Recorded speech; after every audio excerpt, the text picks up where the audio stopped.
Salut, bienvenue sur ma chaîne. Aujourd'hui, on va parler de 3 étapes clés pour lancer son business en ligne. Mais avant d'entrer dans le vif du sujet, je vais te demander 2 choses. Premièrement, si tu es nouveau sur ma chaîne, n'hésite pas à cliquer sur le bouton t'abonner, qui est le bouton rouge en bas, et activer également la cloche de notification histoire d'être informé chaque fois que je vais faire une nouvelle vidéo. Deuxièmement, je vais te demander de rester jusqu'à la fin de la vidéo parce que j'ai un bonus que je vais donner. Et aussi parce que si tu ne restes pas jusqu'à la fin de la vidéo, tu n'auras pas l'entièreté de la méthode en fait. Donc sans une fois tarder, on va entrer directement dans le vif du sujet et on va parler des 3 étapes clés pour lancer son business en ligne. Donc, la première étape clé pour lancer son business en ligne, c'est définir son business model. Donc, le business model en fait représente la forme et le fonctionnement de ton business. Donc, si on prend l'exemple de l'affiliation marketing et du e-commerce, dropshipping, on voit que c'est 3 business models différents. Donc, avant de te lancer sur Internet, tu dois pouvoir définir quel est le business model que je vais utiliser. Par exemple, quand on prend le cas du e-commerce, on sait si tu veux te lancer en e-commerce, tu dois te préparer à gérer les retours clients, les services après-vente, les gestions des stocks, et ainsi de suite.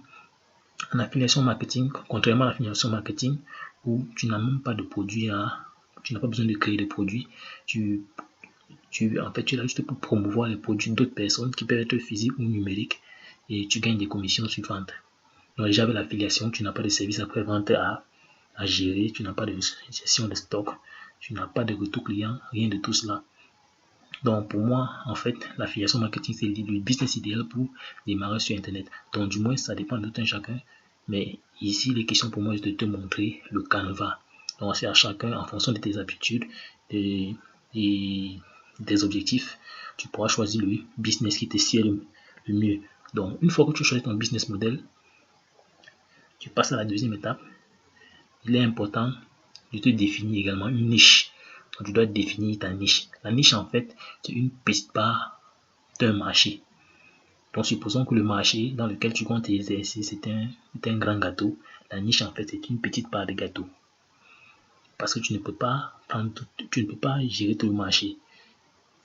Histoire d'être plus efficace et de t'en sortir de la meilleure des manières, tu as besoin d'opérer dans une niche. Je prends l'exemple du marché de la perte de poids. C'est un très grand marché aujourd'hui, mais tu ne peux pas gérer tout le marché de la perte de poids. Sinon, tu vas tout faire et rien en fait. Donc, il est important que tu te spécifies. Par exemple, quand on prend le marché de la perte de poids, on a une niche qu'on peut appeler la perte de poids après un accouchement. Perte de poids après un accouchement, ça c'est une niche. On peut aussi avoir perte de poids après 50 ans.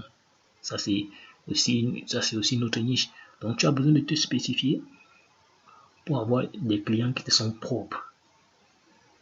Parce que si tu ne spécifies pas ta niche, si tu n'arrives pas à dire, tu ne décèles pas ta niche en fait, tu seras en fait tu vas travailler dans le vent. Ce qui fait que tu peux ne pas avoir de résultats. Donc il est important pour toi de définir cette niche là. Donc une fois que ta niche est définie, tu vas passer à la troisième étape parce que le fait de définir ta niche en fait te permet d'être plus focalisé, d'avoir tes clients dans ton audience en fait. Donc une fois que tu as déterminé ta niche, tu te passes à la troisième étape où il est question de définir ta cible. En fait, la cible représente la catégorie de personnes à laquelle tu vas t'adresser en fait. Donc quand on parle de catégorie de personnes à laquelle tu vas t'adresser, pour discerner cela, il est important de définir un persona. Le persona en fait c'est le profil de ta cible. De quoi est-ce que ta cible a besoin autant pour moi? Où est-ce qu'elle se trouve? Donc du moins ici il est question pour toi d'identifier le besoin de ta cible et c'est en fonction de son besoin que tu sauras où la trouver en fait. Donc en fait il est question ici de dresser le profil de ta cible. Ça peut être son âge, ses besoins, ainsi de suite. Donc tu vas pouvoir ordonnancer tout cela. Et un outil qui peut t'aider, c'est d'observer tes concurrents.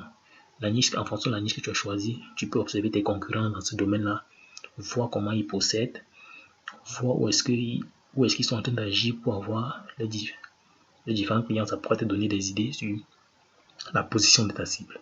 Donc, en gros, s'il faut résumer, pour lancer ton business en ligne, assure-toi d'avoir un business model.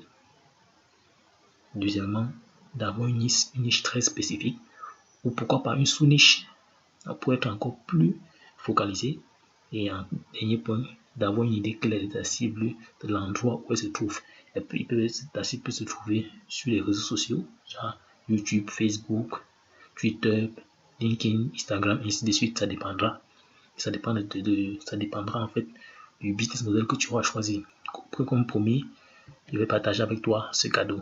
Tu vas dans la description, le premier lien, c'est celui de ce petit book-ci que je te donne gratuitement. En fait, donne 60 idées détaillées de business rentables sur Internet pour te permettre de démarrer de la meilleure façon. Dans l'intérieur, il y a 60 idées détaillées comme tu peux le voir sur la première page de couverture pour te permettre d'avoir un aperçu en fait des différents business qu'on peut lancer sur Internet, et en fonction de cela, peut-être tu trouveras un business qui va t'allier en fait. Voilà. N'hésite pas à aller dans la description. Premier lien, tu cliques dessus, tu reçois ton lien pour recevoir ton exemplaire gratuitement. Si tu ne t'es pas toujours abonné, je t'invite à cliquer sur t'abonner et activer la cloche de notification, histoire d'être averti chaque fois que je vais faire de nouvelles vidéos. Donc, merci une fois de plus d'être resté jusqu'à la fin et à ma prochaine vidéo. Ciao, ciao.